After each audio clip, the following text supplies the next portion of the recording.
The UFO phenomenon seems to pre-select its observers. Human beings are under the control of a strange force that bends them in absurd ways, forcing them to play a role in a bizarre game of deception, said Jacques Vallée. The UFO phenomenon appears to me as a paraphysical intrusion into our physical dimension by an unknown intelligence or unknown sentient entities, paraphysically materializing themselves to a pre-selected observer or a group of observers, whether small or large, and presenting to the observer as a physical extraterrestrial phenomenon and visitation, for reasons yet unknown. The pre-selection also seems to include a particular location as well as a particular time. The phenomenon seems to be able to materialize and dematerialize at will, and even seems to be capable of transmogrifying itself into any shape or form, as in the words of John A. Keel. However, the phenomenon does not seem to be able to survive in our physical dimension except for a few seconds or a few minutes at a time. Some researchers claim that the phenomenon seems to be able to temporarily affect our physical parameters, such as radar and so on. Yet the phenomenon also seems to be incapable of being photographed with clarity, if at all. This also seems to be the case with other anomalous phenomena. And on many occasions, it seems to me that these UFOs only deceptively appear to the observer to be utilizing some type of a propulsion system as they seem to take off into the distant sky at an unimaginable rate of speed. In other cases, UFOs seem to simply hover or float, again as if they're utilizing some form of a propulsion system capable of floating before taking off or even dematerializing. Could this be a deception? Finally, by phenomenon here, I would like to include both the craft as well as the entities and their seemingly paraphysical capabilities. Again, this also seems to be the case with other anomalous phenomena.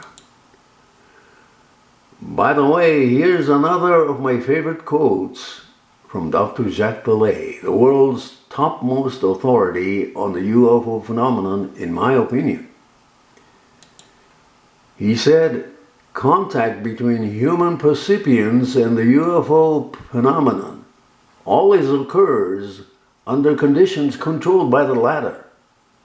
Its characteristic feature is a factor of absurdity that leads to a rejection of the story by the upper layers of the target society and an absorption at a deep unconscious level of the symbols conveyed by the encounter." That's what Dr. Jacques Vallée said. Now, I'm the first to admit that all of the above is purely my personal speculation, but it's the best that I could do, considering this sobering fact that even though the UFO phenomenon seems to exist, it has not proven itself to be absolute, tangible evidence that we have been visited by actual physical extraterrestrial biological entities in any actual physical spacecraft of any kind. The term UFOs is misleading since we still do not know if they are really objects or if they are actually flying as we understand flying to be, as through the use of a propulsion system, as often mentioned by Dr. Jacques Vallée. It is a well-known fact that John A. Keel, and Jack Valet were two of the first big-name researchers who had departed from the physical extraterrestrial hypotheses, ETH, of the origins of UFOs and the UFO phenomenon.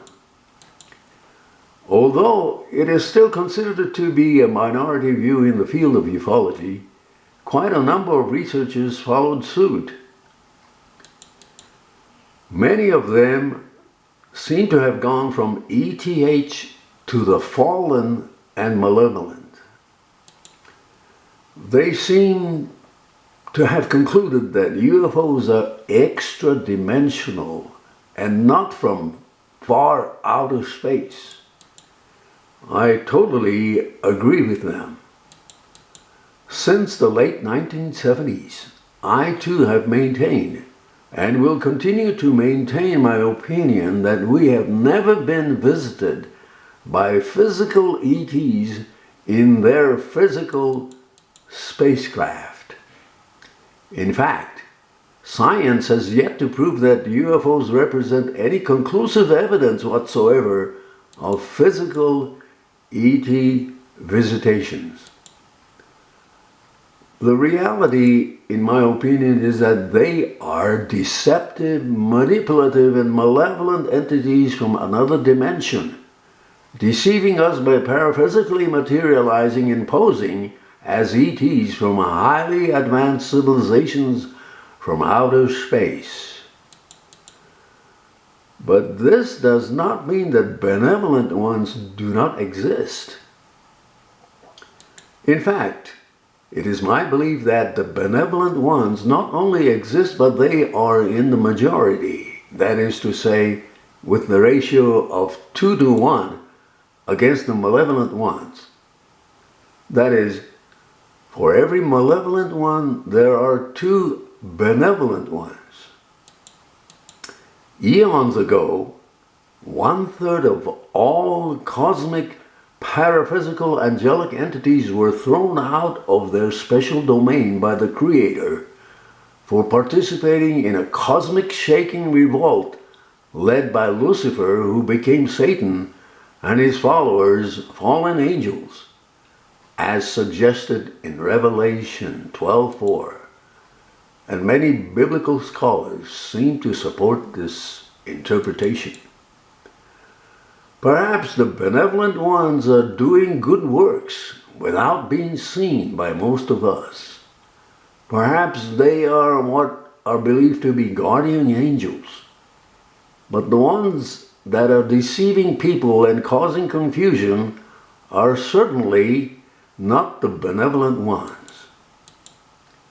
Tom Farmer, a researcher, stated, John A. Keel pointed out 50+ years ago that UFOs come in too many form factors, crash too often, and spout too much nonsense to contactees to be nuts and bolts spacecraft crewed by explorers from afar.